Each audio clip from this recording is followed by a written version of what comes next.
Êtes-vous déjà allé à l'ancienne usine de Mont-Roland ou bien à celle encore en activité à Saint-Jérôme? Pensez-vous à d'autres exemples de grandes manufactures dans le décor de la région laurentienne? C'est pas vraiment quelque chose que l'on associe aux Laurentides et vous en conviendrez parce que c'est plus l'industrie touristique et principalement le ski qui caractérise ce coin de la province. Faut dire que la région ne s'illustre pas par son industrie manufacturière, mis à part pour les bases Laurentides. Oui, vous me direz que la Chute et Saint-Jérôme s'illustrent en tant que petit centre industriel lors de la période d'industrialisation au Québec entre 1880 et 1920. Vous avez raison, et vous avez bien écouté les cours d'histoire à ce que je vois. Donc, A+ pour tous les auditeurs et les auditrices. Mais quelle classe vous faites? Mon nom est Philippe Aubry. Aujourd'hui, à l'Histoire d'un Nord, je vous parle des industries manufacturières, de l'exploitation des ressources naturelles et du développement des banlieues dans la région après 1945. Nous nous arrêterons en 1990 pour cet épisode. Aujourd'hui, c'est en direct de Kilmore que je vous souhaite la bienvenue à Histoire d'un Nord. Si c'est votre premier visionnement aujourd'hui, je vous recommande d'aller écouter les autres vidéos parues précédemment afin de bien cerner le sujet dont nous allons traiter aujourd'hui. D'ailleurs, abonnez-vous à la chaîne YouTube afin de tout découvrir sur l'histoire des Laurentides avec moi. Vous pouvez également vous abonner à mon compte Instagram et à ma page Facebook afin d'avoir du contenu complémentaire sur l'histoire des Laurentides. Je vous souhaite un bon visionnement.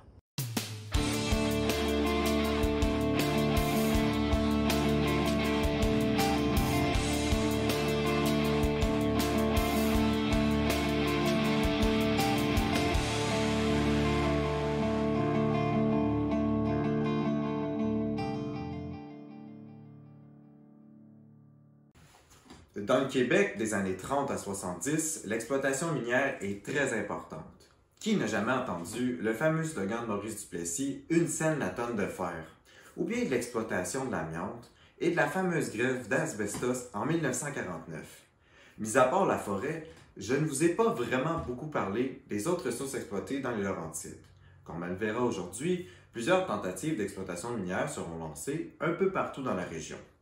Déjà, en 1876, le curé Labelle lui-même espérait pouvoir tirer des sous-sols des revenus de son royaume et correspondait avec un ingénieur minier en vue de faire prospecter les sols de la région de Saint-Jérôme. Bien souvent, c'est l'absence du chemin de fer qui a freiné le développement des projets miniers lors du vivant du curé Labelle. Mais qu'en est-il 40-50 ans après l'arrivée du chemin de fer dans les Hautes-Laurentides? À Labelle, entre les années 1930 et 1950, on exploite des mines de grenat et une mine de graphite. Le graphite est aussi exploité près de Mont-Laurier. À Saint-Rémy-d'Amherst, le train du Canadien national, l'ancien train de colonisation de Montfort, permet à la compagnie canadienne China Clay de prospérer dans les années 30. Dans l'ouest des Laurentides, il y aura une mine de magnésite et une usine de traitement du minerai à Kilmore, non loin de Harrington, dès 1922. En 1956, 301 personnes travaillent dans cette mine, en faisant un employeur d'envergure dans Argenteuil.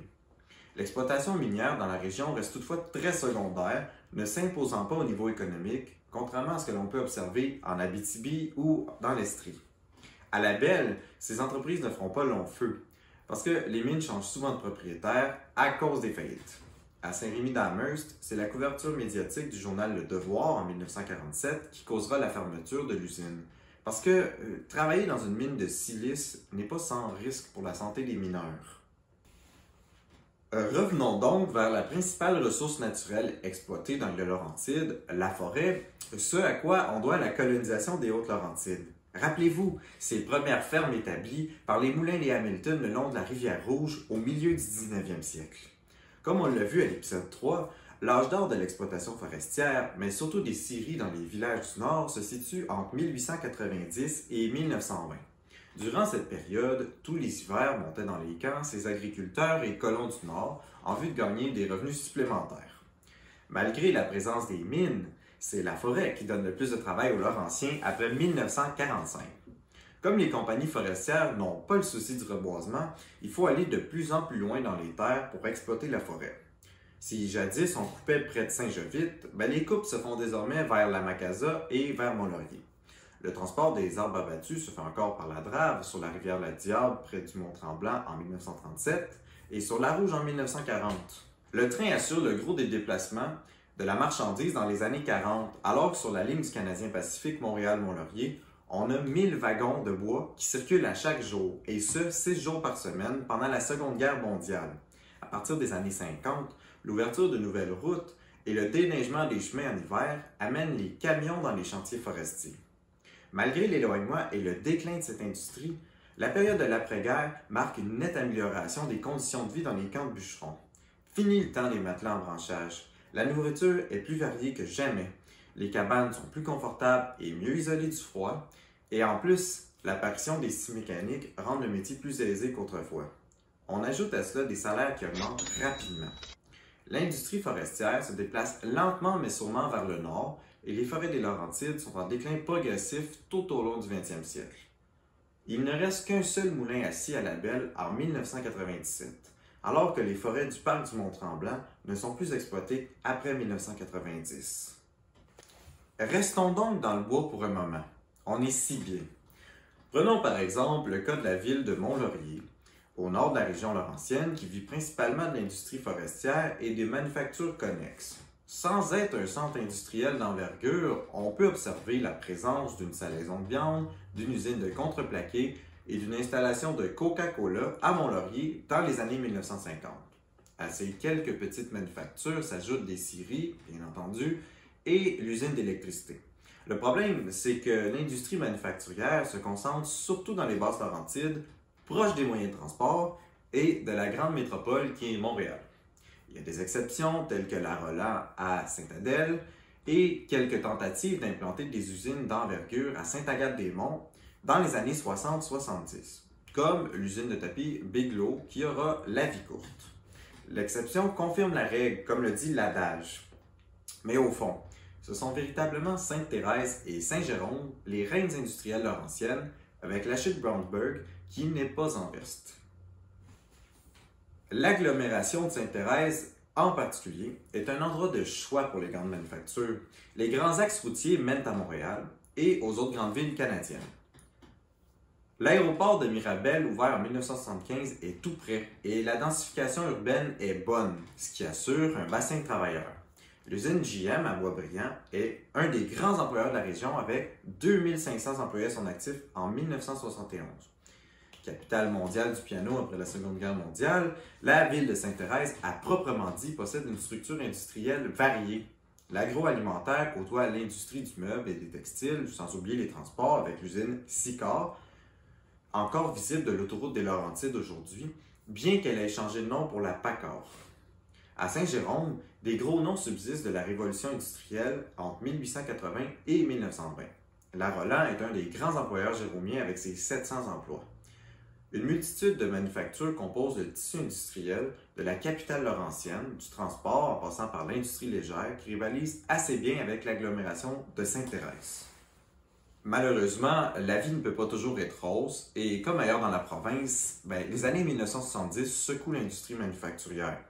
Le spectre des fermetures et des délocalisations entre plusieurs entreprises dans la décennie. En contrepartie, le rôle de la capitale régionale de la municipalité de Saint-Jérôme lui assure un secteur économique tertiaire fort, donc tout ce qui se rapporte aux emplois dans le secteur des commerces, de la culture et des services à la population.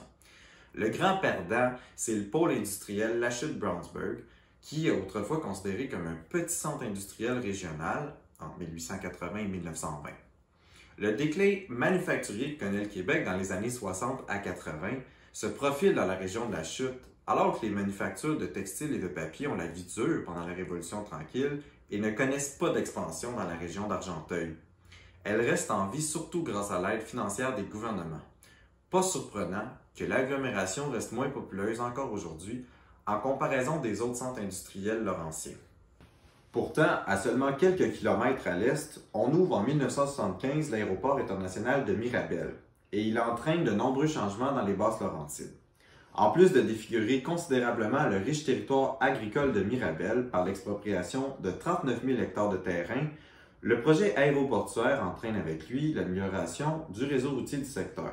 L'autoroute 13 est aménagée parallèlement à l'autoroute 15 et la 640 dans l'axe est-ouest se verra prolongée pour relier un plus grand nombre de municipalités de banlieue, d'Oka à Terrebonne. L'autoroute 50, quant à elle, se voyait construite de façon embryonnaire dans les années 70. Seul un tronçon de 6 km existe en 1975 pour relier l'aéroport à l'autoroute des Laurentides, ainsi qu'une petite portion à La Chute. Il faudra attendre 1998 pour relier La Chute à Mirabel et les années 2000 pour finaliser le tracé de la 50 tel qu'on la connaît aujourd'hui. Et cette autoroute n'a pas terminé de faire couler de l'encre parce que, à l'heure actuelle, on parle de l'élargir à 4 voies sur toute sa longueur. Le Québec d'après 1945 s'urbanise à vue d'œil. En 1971, le taux d'urbanisation atteint un sommet de 80% pour se maintenir ainsi jusqu'à aujourd'hui.